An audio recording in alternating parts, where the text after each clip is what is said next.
समाज की जय, भक्त समाज की जय।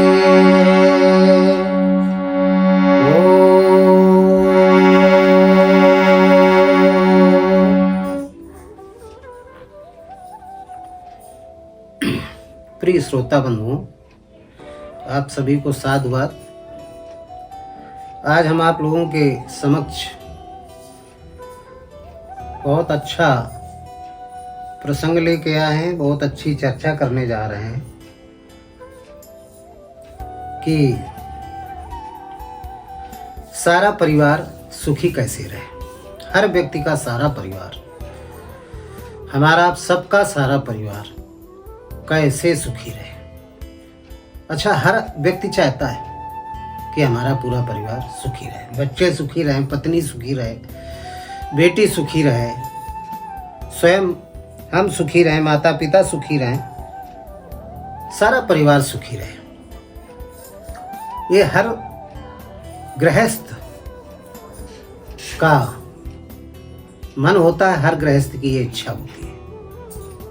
तो आज हम शास्त्रों और शास्त्र को जो मानने वाले हैं, धर्मार्थ आचार्यों, वेद पुराण उपनिषद गीता कबीर बीचक बाइबिल कुरान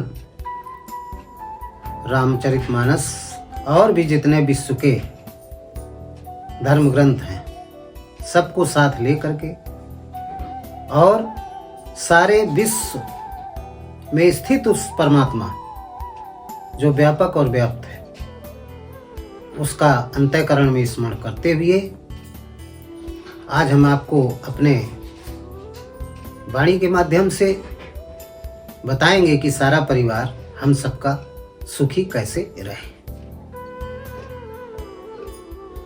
तो परिवार को सुखी बनाने के लिए हर परिवार के प्रत्येक सदस्य को धर्म में जोड़ना बहुत जरूरी है। हर परिवार का सदस्य अपना भौतिक कार्य करते हुए नियत कार्य भी करे, भौतिक कर्म करते हुए नियत कर्म भी करे। भौतिक कर्म क्या है? हर व्यक्ति का भौतिक कर्म है आज के युग में, क्योंकि बिना भौतिक कर्म किए हम अपने इस स्थूल शरीर, जो हाड़ मांस का शरीर है, 5 तत्वों का बना हुआ है, छित जल पावक गगन समीर से ये स्थूल शरीर बना हुआ है, और 5 तत्वीय अष्टधा मूल प्रकृति जो है हमारी, छित जल पावक गगन समीर 5 ये मन बुद्धि चित्त, ये 8 से मिलकर के बना हुआ है, जिसको अष्टधा मूल प्रकृति कहते हैं। शरीर बना हुआ है और इसमें चेतन रूप में परमात्मा बीज के रूप में, चेतन बीज के रूप में चित्त की गहराइयों में स्थित रहता है, प्रकाश स्वरूप है, परम प्रकाश स्वरूप है। तो इतना सब इसके अंदर होते हुए भी हमारा जो स्थूल शरीर है, जिस स्थूल शरीर के संबंधों से एक परिवार बना है, वो परिवार दुखी रहता है। तो उसको सुखी कैसे बनाएं? तो उसके लिए युक्ति हम बता रहे हैं कि जिस परिवार में भजन और भोजन, पहला बिंदु है, पहला बिंदु यह है कि हर परिवार में भजन और भोजन एक साथ हो। भजन और भोजन, हर परिवार का सदस्य उस परमात्मा का 10-15 मिनट सुबह और 10-15 मिनट शाम को नाम ले, और नाम ले करके अपने नियत जो भौतिक कार्य है उनमें लग जाए। चाहे नौकरी करने वाला हो, या व्यापार करने वाला हो, या किसानी करने वाला हो, जितने भी भौतिक कर्म है, हर मनुष्य के अलग अलग होते हैं। फिर अपना जाए प्रभु का स्मरण करते हुए कि हे परमात्मा, हम आज कार्य क्षेत्र में जा रहे हैं, धर्म के साथ हमारा कार्य हो, अधर्म से हम कोई धन प्राप्त ना करें, या अधर्म से हमें कोई धन प्राप्त ना हो, क्योंकि अधर्म से यदि हम धन प्राप्त करेंगे तो राम विमुख संपत्ति प्रभुताई, और जाए रही पाई बिन पाई। तो धन प्राप्त तो होगा, लेकिन वो बड़ी जल्दी खर्च हो जाता है। अधर्म का धर्म कौन सा होता है जिससे हमारा परिवार दुखी रहता, सुखी नहीं रहता? अधर्म का जो धन होता है वो होता है जैसे कि जुआ के माध्यम से, ठीक, या चोरी के माध्यम से प्राप्त हो रहा है, या अचानक प्राप्त हुआ और हम जानते हैं कि फलाने का है, उस व्यक्ति का है, लेकिन हम फिर भी उसको देना नहीं चाहते, तो यह धन हुआ। यदि नहीं जानते हैं कि किसका है तो फिर आप उसको इस्तेमाल कर सकते हैं। और जान गए हैं कि उस व्यक्ति का है और हम उसको नहीं दे रहे हैं, तो वो भी जो गुप्त धन प्राप्त हुआ वो भी अधर्म का धन है। या फिर किसी के साथ धोखा करके, हम छल करके, बहला फुसला करके हम धन अर्जित कर रहे हैं, वो भी अधर्म का धन है। तो राम विमुख संपत्ति प्रभुताई और जाए रही पाई बिन पाई। ऐसा जो धन होता है वो आया आपके पास, लेकिन चूंकि अधर्म का है तो फिर वो हृदय स्थित जो परमात्मा है वो मदद नहीं करेगा।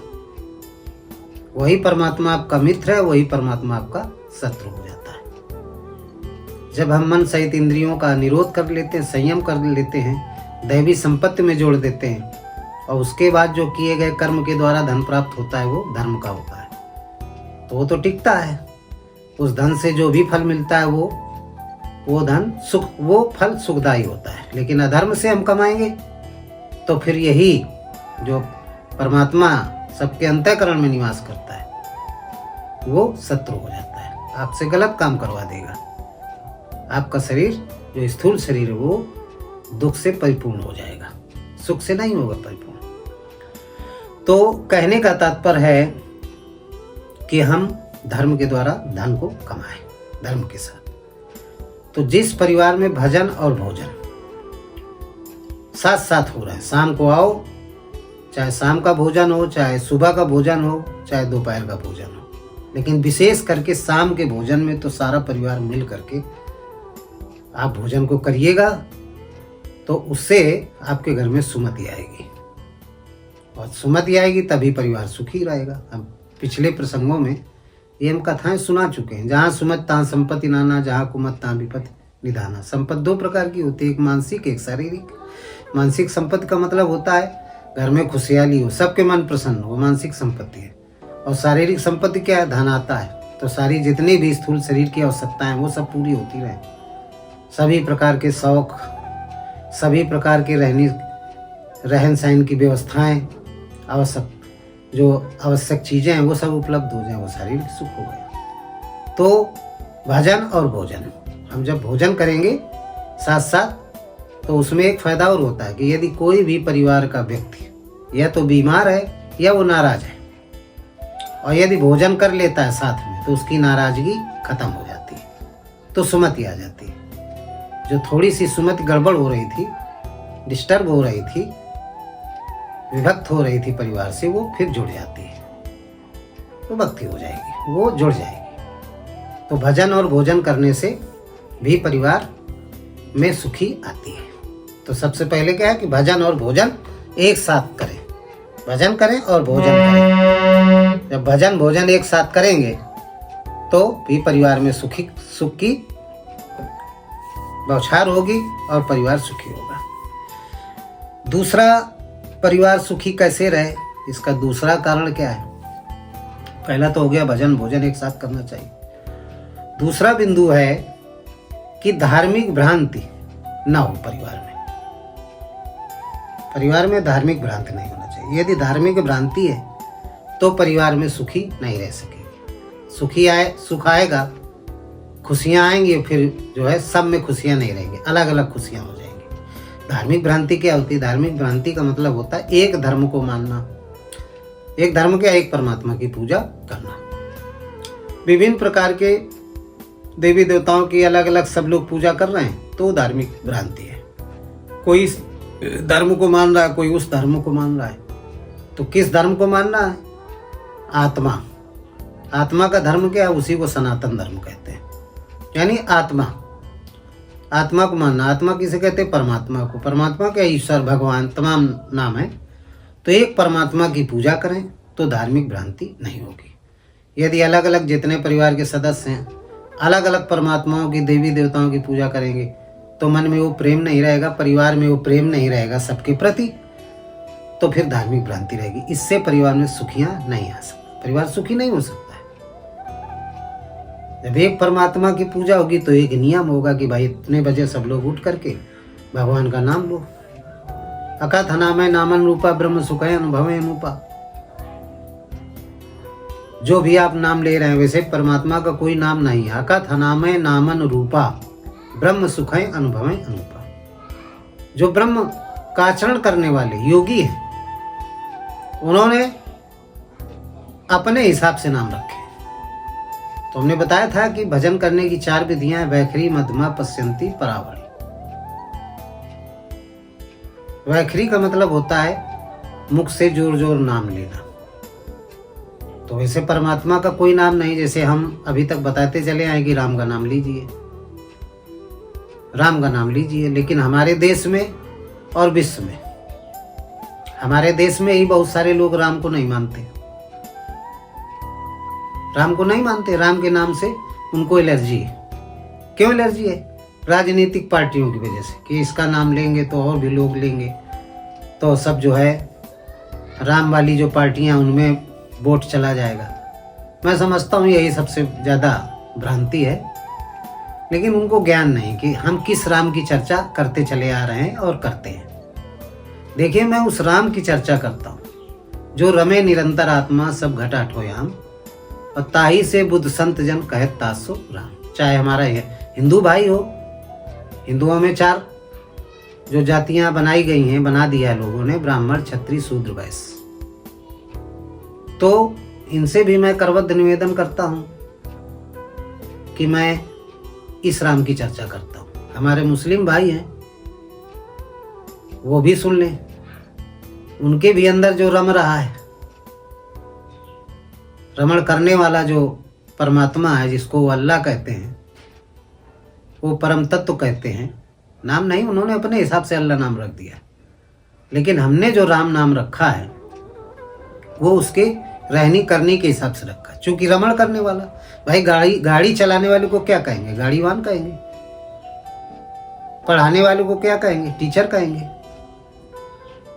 नहीं कहेंगे। यही तो कहेंगे गुणों के अनुसार, जो उसका कार्य के अनुसार नाम दिया गया है। इसी तरीके से हमने जो राम नाम, हमने क्या, राम अनादि अवध पद सोई, अनादि काल से बड़े बड़े ऋषि महात्मा योगियों ने इसी नाम की चर्चा की है। राम अनाद काल से, जाने कितने त्रेता युग हुए, जाने कितने सतयुग हुए, जाने कितने कलयुग हुए, जाने कितने द्वापर हुए।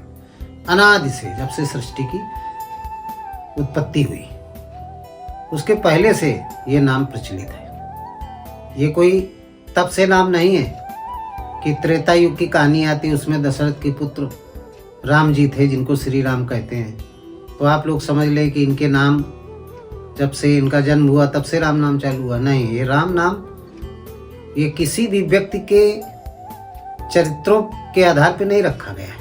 वो तो श्री राम थे, मर्यादा पुरुषोत्तम थे, एक मानव थे, और उन्होंने उनके अंदर राम जी प्रकट हो गए। कई जन्मों की तपस्या थी, प्रकट हो गए तो राम स्वरूप हो गए, वो साकार परमात्मा हो गए, उनको भगवान कहा जाने लगा। लेकिन मैं जिस राम की चर्चा करता हूँ, इसी राम को श्री राम जी ने, इसी राम की चर्चा की है, भगवान शंकर ने किया, भगवान कृष्ण ने किया है, भगवान बुद्ध ने किया, महावीर स्वामी ने किया, जितने 24 अवतार हैं भगवान कृष्ण ने किया है, हनुमान जी ने किया है, संत कबीर ने किया। जितने भी हिंदुस्तान के और विश्व के धर्मगुरु हैं, चाहे वो इस्लाम धर्म में मोहम्मद साहब ने भी इसी राम की चर्चा की, ईसा मसीह ने भी इसी राम की चर्चा की, यहूदी धर्म में, सिखों में, सब ने इसी राम की चर्चा की। क्यों?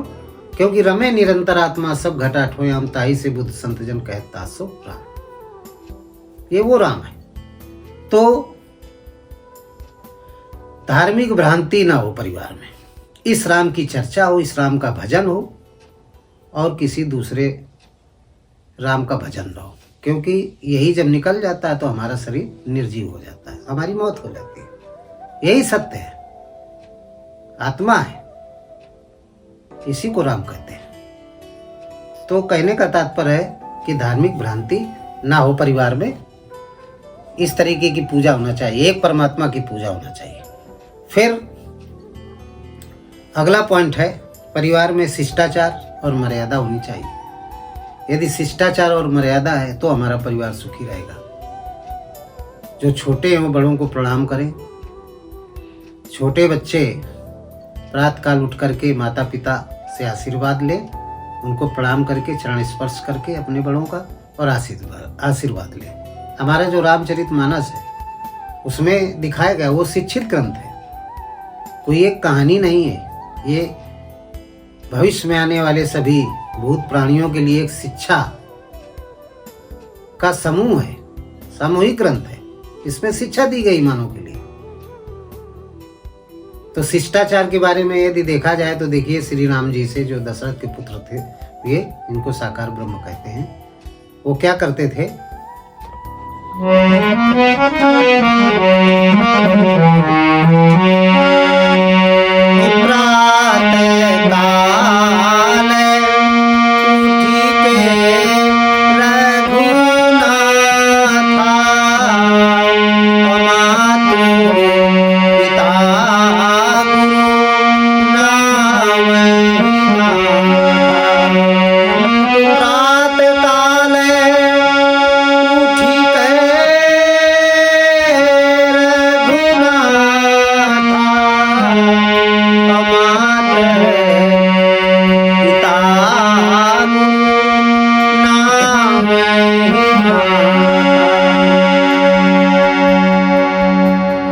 काल उठ के रघुनाथा माता पिता गुरु नामैना माथा। अपने गुरुजनों को, माता पिता को, बड़ों के चरणों में वो माथा नवाते थे, यानी प्रणाम करते थे। तो ये शिष्टाचार की बात हुई। मर्यादा करते थे, अपने बड़ों के सामने बोलते नहीं थे, अदब करते थे। तो जहाँ जिस परिवार में ये ऐसा हो रहा है तो वहाँ किसी प्रकार का अलगाववाद नहीं होगा। परिवार में बड़ा प्रेम रहेगा, क्योंकि छोटा भाई बड़ा भाई का शिष्टाचार कर रहा है, बड़े भाई की मर्यादा को मान रहा है, उनके सामने कोई अपशब्द नहीं बोल रहा, कोई गलत चीज खा नहीं रहा, कोई गलत कार्य नहीं कर रहा है। ये मर्यादाएं हो गई। प्रणाम करता है, बिना कहे कोई आया तो उसके पैर छुआ, प्रणाम किया, जो भी अभिवादन है वो व्यक्त किया। तो ये सारे जब कार्य होते हैं जिस परिवार में, तो वो परिवार बड़ा सुखी रहता है। क्यों सुखी रहता है? वहाँ सुमति रहती है, वहाँ सुमत रहेगी तो सुखी रहेगा वो परिवार। फिर पूरे परिवार में आय के अनुसार व्यय होना चाहिए। अगला पॉइंट, सुखी होने के लिए जितना आय हो उसके अनुसार व्यय हो। आमदनी यदि हो रही है 20,000 रुपये या 10,000 रुपये, जो भी हो रहा है, तो उस परिवार के सारे खर्चों का कैलकुलेट करके ही धन को खर्च करना चाहिए। सारे खर्चों को कैलकुलेट कर लो, इसके बाद जो उचित हो कार्य उस पर पैसा लगाएं।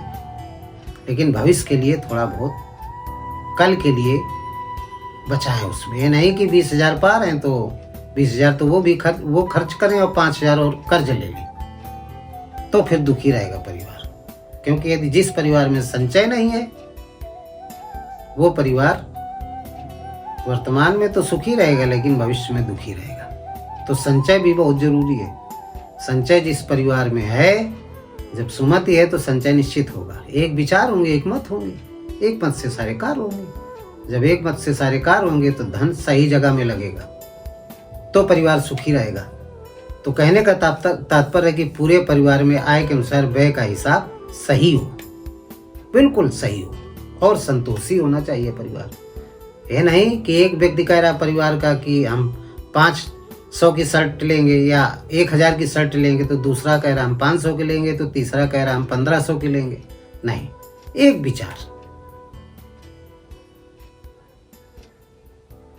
विचार होना चाहिए। जब एक विचार होंगे तो संतोष रहेगा।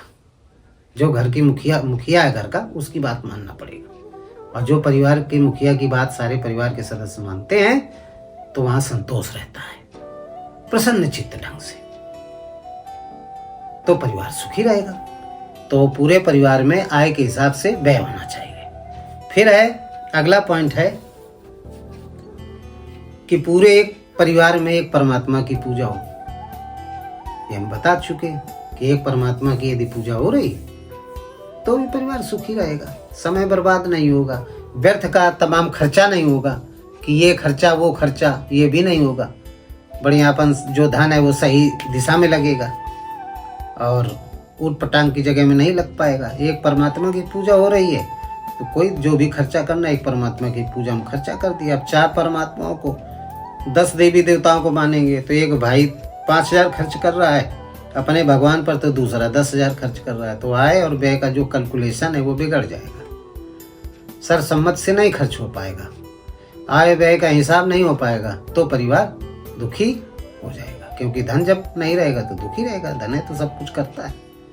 दुनिया की हर चीज तुम्हारी जब तक जेब में पैसा है और फिर ना कोई पूछने वाला हाल तुम्हारा कैसा है। तो स्थूल शरीर के लिए धन की बहुत आवश्यकता पड़ती है। हर व्यक्ति धन कमाता है लेकिन कैलकुलेशन होना चाहिए। आय के अनुसार व्यय करना बहुत जरूरी है। इसका कैलकुलेशन, इसकी गणना, इसका हिसाब रखना बहुत जरूरी है। तो कहने का तात्पर्य है कि परिवार के जितने सदस्य हों, सारे सदस्य संतोष करके, मुखिया अपने घर के मुखिया की बात को मान करके आय और व्यय करें, तभी परिवार सुखी रह सकता है। अगला पॉइंट है कि हमारा परिवार कैसे सुखी रहे। इसके लिए परिवार के हर व्यक्ति को कर्म पर विश्वास करना पड़ेगा, भाग्य पर नहीं। क्योंकि भाग्य नाम की कोई चीज है नहीं।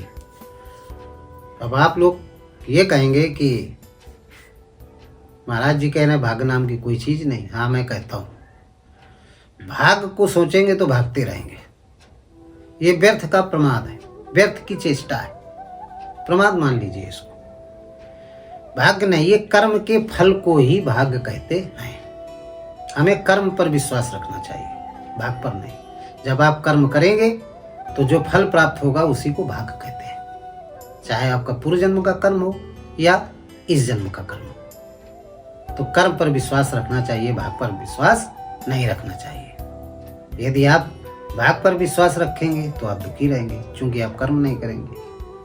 किसी ज्योतिषी ने आपको बता दिया, अरे आपके हाथ देखा और बताए कि अरे आपकी रेखाएं तो लिखी हैं, कल आपको बहुत सारा धन मिलेगा या 1 महीने के अंतराल में बहुत सारा धन मिलेगा। तो आप 1 महीना तक बैठे रहे। क्यों?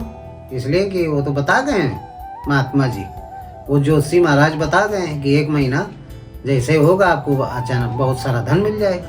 तो अब हमें काम करने की क्या जरूरत है? तो आराम से पड़े पड़े खा रहे हैं। अब पड़े पड़े ऐसे तो खाएंगे नहीं, जो पहले का धन है उसी को खर्च कर रहे हैं। और जब 1 महीना हुआ कुछ किया नहीं तो कहीं से धन नहीं आया, तो स्थिति बिगड़ जाएगी, आर्थिक स्थिति डाउन हो जाएगी, बैलेंस गड़बड़ हो जाएगा, गृहस्थी का डिसबैलेंस हो जाएगा। इसलिए कर्म पर विश्वास रखो। और सुख और दुख कोई किसी को नहीं देता है। विशेष करके लोग भगवान पर कह देते हैं, अरे भगवान ने हमको दुख दे दिया, किसी ने कहा भगवान ने हमको सुख दे दिया। नहीं, वो किसी को सुख और दुख नहीं देता है। सुख और दुख मानव के अपने स्वयं के आचरणों से मिलता है, स्वयं के कर्मों से मिलता है। कोई किसी को सुख दुख नहीं देता है, किसी को नहीं देता। यही बात तो लक्ष्मण जी ने केवट से कहा, जब केवट ने संताप व्यक्त किया कि अरे भाई, श्रृंगवेरपुर की कहानी है, जब पहली रात का विश्राम हुआ वनवास के बाद हो जाने के बाद, तो श्रृंगवेरपुर में रुके तो गुरु निषाद थे। ये भगवान की सेवा में लगे थे, क्योंकि भगवान के परम भक्त थे, मित्र थे। तो जो भक्त होगा वही मित्र होगा। कहने लगा कि बड़ा गलत किया, अरे राज देना था भरत को दे देते, लेकिन 14 वर्ष का वनवास नहीं देना चाहिए। माता पिता ने बड़ा गलत किया। लक्ष्मण जी ने केवट से कहा, गुरुराज निषाद से, कि नहीं भैया ऐसी बात नहीं है। दुख सुख, वो कहने लगा भगवान ने बड़ा गलत किया। बोले नहीं, भगवान नहीं करता है, ये इंसान के कर्मों का फल है। इंसान के माता कैकेयी ने किया ऐसा, तो इंसान है माता कैकेयी। पिताजी ने उनकी बात मान लिया, विरोध नहीं किया, बिना सोचे समझे वरदान दे दिया और माताजी की बात मान करके भैया राम को वनवास दे दिया। हमने तो सत्य का सहारा दिया, हम तो इनकी सेवा में आए, मेरा जन्म है, मैंने समझ लिया कि मेरा जन्म भैया की सेवा में, भगवान राम की सेवा में, भैया राम की सेवा में हमने अर्पण कर दिया, अर्पित कर दिया, इसलिए हम तो आए। तो ये बात नहीं है कि वो परमात्मा सुख दुख देखता है, वो किसी को सुख दुख नहीं देता। वो स्वामी जी ने लिखा है चौपाई कि काहू न सुख दुख कर निज साथा, निज कृत कर्म भोग सब भ्राता। काहू न दुख सुख करे निज साथा, निज कृत कर्म भोग सब भ्राता। बताया गोस्वामी जी ने कि कोई किसी को दुख सुख नहीं देता है, भगवान कभी किसी को दुख और सुख नहीं देता, क्योंकि उसके लिए समस्त भूतादि प्राणी जो पंच भूतों से बने हुए हैं, छिद जल पावक गगन समीर तत्वों से बना हुआ जितना भी भूत प्राणी है, वो उसको भगवान सुख दुख नहीं देते। सुख दुख तो प्राणियों को अपने कर्मों से मिलता है, भगवान किसी को नहीं देता। इसलिए लक्ष्मण जी ने कहा कि कर्म पर विश्वास रखना चाहिए, भाग पर विश्वास नहीं रखना चाहिए। जब आप कर्म अच्छा करेंगे तो आपका भाग अपने आप बन जाएगा, कर्म हम गलत करेंगे तो भाग हमारा बिगड़ जाएगा। तो इसमें भाग्य का कोई प्रश्न ही नहीं, कर्म का है। फिर अगला है परिवार को सुखी रहने के लिए क्या करना चाहिए? पूरे परिवार को पाखंड से रहित होना चाहिए।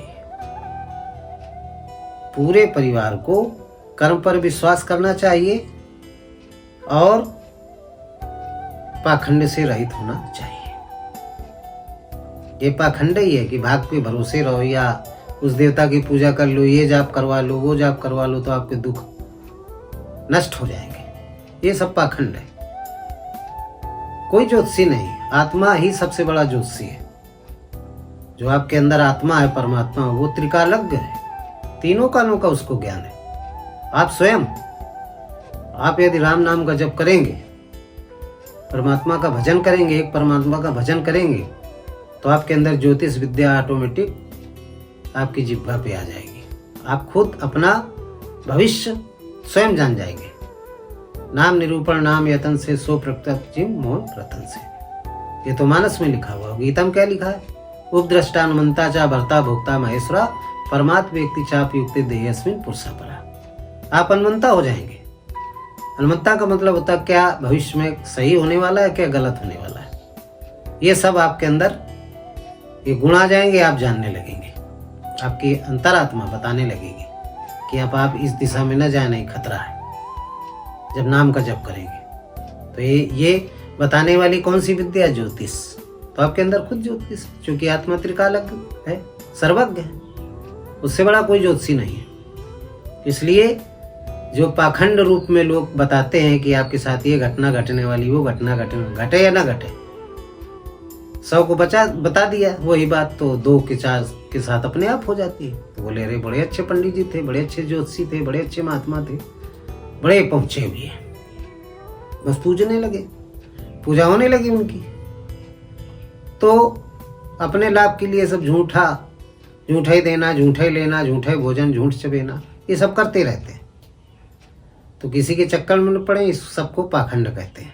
एक परमात्मा की पूजा करें, अपना भौतिक कार्य समय से करें, सारे परिवार के लोग भजन और भोजन एक साथ करें, शिक्षा पर विशेष ध्यान दें। हर परिवार के सदस्य को शिक्षित होना बहुत जरूरी है। और अपने मन को, जो इंद्रियां हैं, वो बहिर्मुखी न रहे, अंतर्मुखी रहे, संतोष के साथ जीवन यापन करें। निश्चित रूप से पूरा परिवार सुखी हो जाएगा, इसमें कोई शंका नहीं है। इन सारे गुणों का यदि आप पालन कर रहे हैं तो आपका पूरा परिवार सुखी रहेगा। और जब सुखी रहेगा, संपत्ति रहेगी, सुमति रहेगी, सुमत रहेगी तो सुखी रहेगा, सुमत रहेगी संपत्ति आएगी, और संपत्ति आएगी तो सुखी रहेगा। वही लिखा है गोस्वामी कि जहाँ सुमति तहाँ और संपत्ति नाना, जहाँ सुमति